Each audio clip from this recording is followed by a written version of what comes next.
जय जगन्नाथ सस्मिता ओडियाणी बो YouTube channel को आपण मानक स्वागत।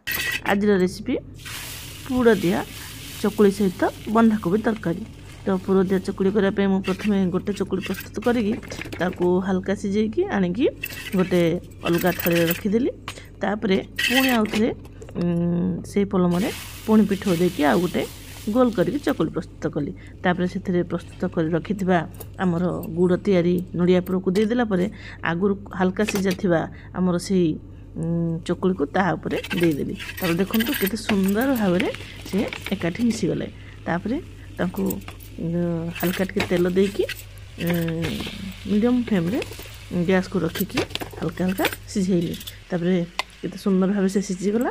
तापर सिझीगला पर ताको कटिंग करके देखो केते पूरा सुंदर भाव से ताको 4 पीस रे भाग करदेली। तापर देखो आउ पूरा सॉफ्ट है बहुत भी टेस्टी लगुच। तापर आमर बंधाकोबी तरकारी को प्रस्तुत करके चकुली सहित बंधाकोबी तरकारी रेडी हो गला। आउ देखो केते सुंदर भाव में पूरा ताको जदि आपण ओल्टेबे देखो पूरा से केते सुंदर भाव पूरा अलग भी हो जाउची। आउ खाइबा पई बहुत टेस्टी। थरे निश्चय बनिकी खातु। आ केमती लागला निहाती भाव में कमेंट माध्यम जनइबे। आ मो वीडियो आपण मानक भल लागुथिले लाइक सब्सक्राइब और कमेंट करको भूलिबे नहीं। जय जय।